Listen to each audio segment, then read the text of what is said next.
Live from our 7 Tasmania studios, your nightly news with Joe Palmer begins now. Good evening, everyone. Thousands of people are turning out at entertainment hotspots across the state tonight in what's known as Builders Breakup. It's a night of celebration as the work year ends, and authorities are reminding people to have fun but play it safe. Our reporter Louise Hedger is at Salamanca. Good evening, Lou. How is it there? Joe, the bars and pubs down here at Salamanca are already packing out with people celebrating Christmas and the end of the working year. The road here is closed for the special occasion, which is traditionally known as Cage Night or Builders Breakup. Fences are around here to control the large and sometimes rowdy crowds. In Launceston, crowds started forming at Star Bar this afternoon when the knock-off bell rang. Across the state, it's one of the busiest hospitality nights of the year and, of course, also for emergency services. Recent festivities have been marred by drink spiking incidents, so people are urged to look out for one another but to contact authorities if an incident is suspected. Police will be conducting extra patrols tonight and over the weekend. They're reminding people to always play it safe and not get behind the wheel tonight or even tomorrow if it's been a big night. It's a merry atmosphere down here tonight, Joe, so let's hope it stays that way throughout the evening. We certainly do hope so. Thanks so much for that, Lou. A Tasmanian man who was hit by a car on the Bass Highway near Hadspin yesterday is tonight stable in Melbourne's Alfred Hospital. Police say he was picking up debris from the road which had fallen off his truck when he was hit. Bits of metal, smashed glass and clothing lay scattered on the typically busy Bass Highway. This is the scene emergency crews were called to late yesterday afternoon. Multiple members of the public that actually witnessed the crash notified police and paramedics, and as a result we attended the scene.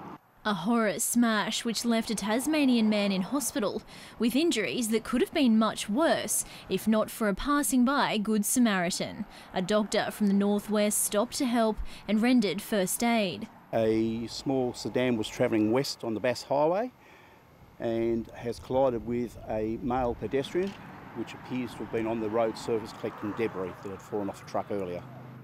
The corner is sharp and cars travel up to 110 kilometres an hour around the bend.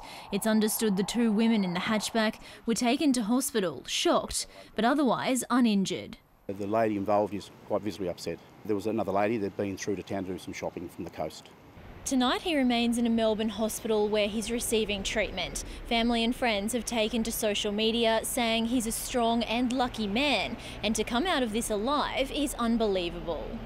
And it's sad this has happened, and we just implore people, please just take care, slow down. It's better to get there than not get there at all. Jessica Moran, 7 Tasmania News. A 35-year-old man remains in custody tonight after an alleged carjacking incident around Glenorchy yesterday. Stephen Albert Thomas today pleaded not guilty to assaulting a police officer after he allegedly attempted to hit one performing traffic duties. He's also charged with aggravated carjacking, evading police and dangerous driving, and will face court again in January. And police are renewing calls for information about a shooting incident at Bridgewater last Thursday, where a 26-year-old man received non-life-threatening injuries.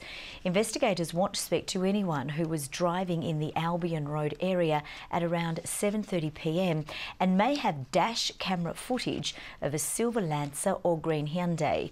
Witnesses yet to speak to police are urged to get in contact, and information can be provided through Crime Stoppers.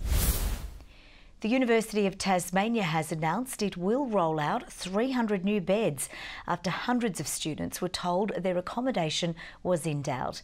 The rooms will be scattered across 4 locations in Hobart, all ready for tenants to move in by early next year. In just a few months, this Sandy Bay site will be home to 180 new rooms for University of Tasmania students. The university forced to take drastic action after its current accommodation was overflowing with applicants. Our students have obviously been understandably distressed at the possibility they may not have housing. So the University of Tasmania's teams have worked round the clock to find a solution and to get that done before Christmas. announcing today it will create 300 new beds before semester starts next year. On top of the prefabricated Sandy Bay rooms, also creating 21 beds at the university-owned Mid-City Apartments, 16 at the Theatre Royal Hotel, and 99 at a new inner-city property, the university currently keeping a lid on the location. Because we've been able to add 300 more rooms, we've been able to create space to accommodate our incoming students. All current students will be offered their old rooms back, first year and international students to move into the new ones. It's a welcome announcement for some very stressed students. We've had a number of students contact the Tasmania University Union with their concerns. There's been students who are located in an array of locations throughout our world, and they had significant pressure placed upon them. Hobart's rental crisis forcing many students out of the private market. We all know that Hobart is facing a significant housing crisis and there's significant pressure on the market, so it would have been obviously better news if the university had acted sooner. The university also building a new 430-bed facility to open in 2021. Michelle WISBEY, 7 Tasmania News. Tasmanian motorists are facing one of the riskiest times of the year for crashes as we enter the peak Christmas holiday season. The RACT expects a 15% rise in insurance claims over the coming weeks, and its staff are helping crash victims in a special way. RACT employees rolling up their sleeves, donating blood that could go towards helping road crash victims this Christmas season. The demand for blood does increase over the Christmas New Year period for lots of reasons. We certainly have more car accidents. So we're needing at this point in time at least a couple of hundred more donors come in, particularly over that period between Christmas and New Year. RACT Insurance is expecting a rise in crash claims, making the coming weeks one of the riskiest times of the year for driving. So what we typically find over a December-January period is about a 10 to 15% uplift in the volume or the rate of claims that we see for accidents on the road and also incidents in the home. So plan ahead, don't consume alcohol or drugs before you do drive. Drive to the conditions, that means weather and the road conditions, and also drive to your capabilities. In the Hobart CBD, uniformed police have been using an unmarked motorcycle to monitor the peak traffic, a strategy that's already catching drivers doing the wrong thing. It's been a ridiculous amount of people booked in the last 7 days for using their mobile phones whilst driving around the city. In fact, I think that the total number is about 70 in 3 days. So people are just not adhering to that legislation whatsoever. And it's costing $330 odd. Spoiling the holidays with a fine of $300 and the loss of 3 demerit points. Michael Breen, 7 Tasmania News. There's been trouble for Christmas shoppers heading into the Hobart CBD today, with a multiple car crash blocking city-bound lanes on the Tasman Bridge this afternoon. Traffic was so bad at 1 o'clock, police advised motorists to avoid unnecessary travel. The crash was cleared by 1:30 and no serious injuries were reported. One of Tasmania's most historic churches has today had its future secured after a long-fought battle for restoration funding. The 180-year-old St George's Church at Battery Point has been awarded $1.6 million, ensuring the site remains open for generations to come.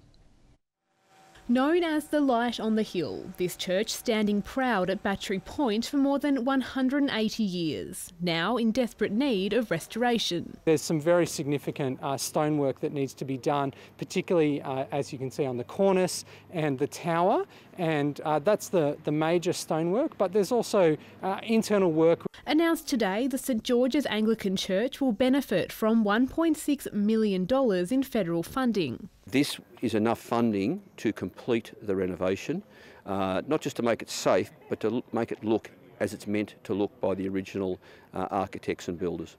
It's one of the oldest Anglican churches in the state, the foundation stone laid in 1836, still an important part of the community today. It's also based on St Pancras Church in London and other churches in East London, so that's why it's got such a beautiful design, which is quite unique in Australia. As well as having a large active congregation, this church is also a popular tourist attraction, as well as hosting many concerts and community events.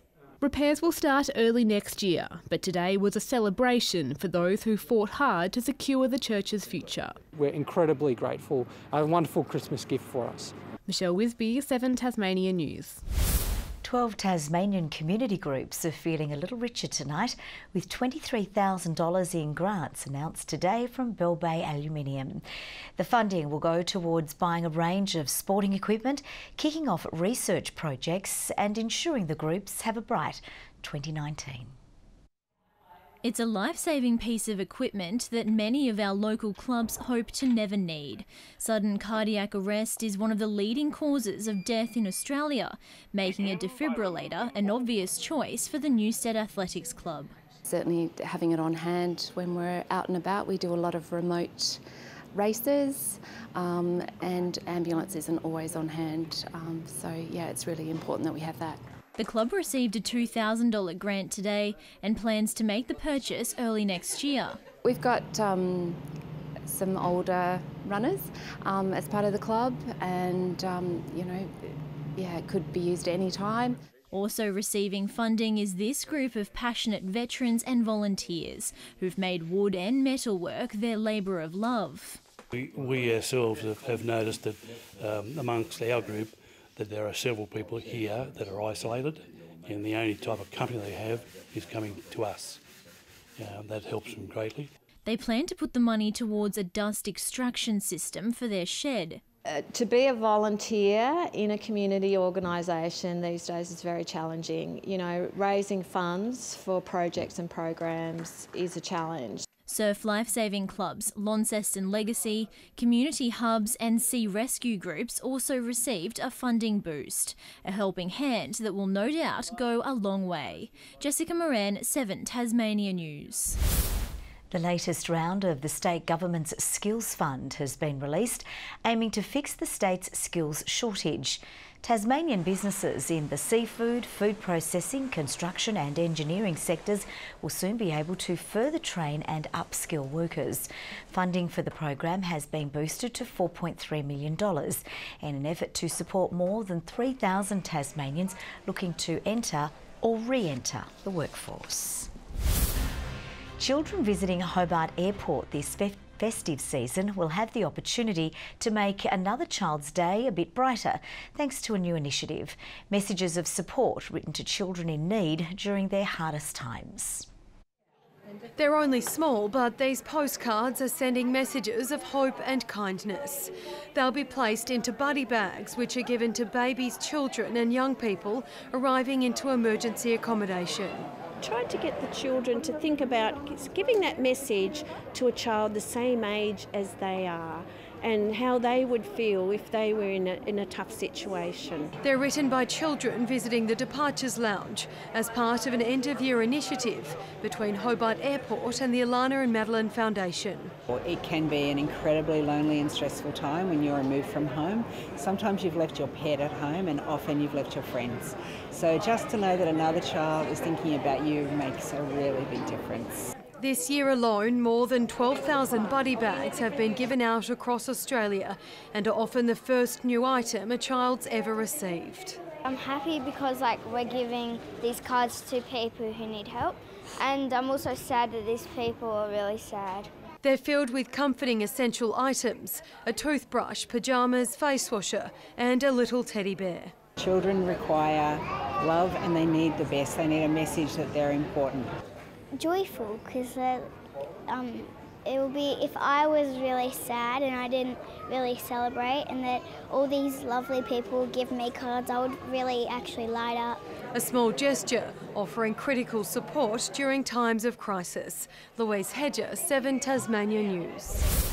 Visitors to Maria Island are being asked to take a pledge as part of an effort to protect the national park's environment and wildlife.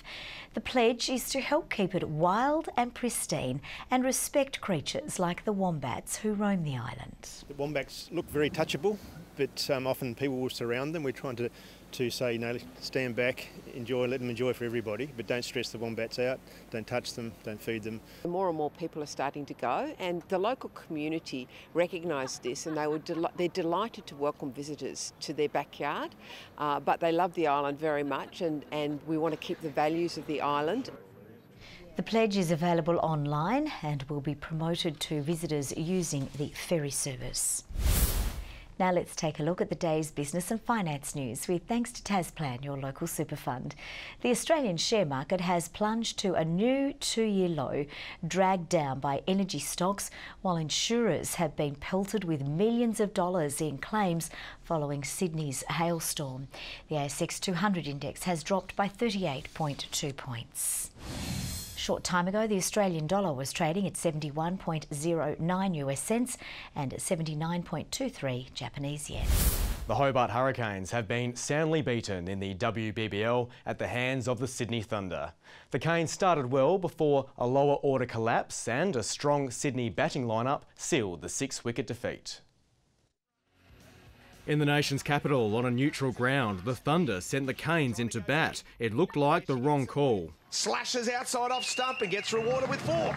Erin Fazakali, 2 boundaries off 2 balls. She would add another 4 of them before succumbing to spin. And Taylor's broken through again. But the Thunder had a bigger problem to deal with. Indian import Smriti Madhana smashed 29, putting the Canes at 2 for 73 by the time her day came to an end. Ambition got the better of Stephanie DeFara. A mistimed shot sent her packing. Heather Knights was safe. Top edge. Runs away for 4. The English captain was the last big hitter, slashing 34 off 28 balls. But when Georgia Redmayne fell for a duck, it cursed the Canes' lower order. Knight went in the next over. Sasha Maloney, Veronica Pike and Rhiannon O'Donnell offered little resistance. The Canes lost their final 6 wickets for a paltry 25 runs. Chasing a target of 154, the Thunder let an early one slip. This will be a lot of fun. A lofted shot, not lofted enough, and gone. Veronica Pike with the early breakthrough, but the optimism vanished when Alex Hartley was hurt. She goes straight for the chin. Sorry, cheek, should I say. It's hit her in the jaw. Hartley was in pain, but she shook it off. There was no shaking Rachel Priest and Naomi Stalenberg. Catch it.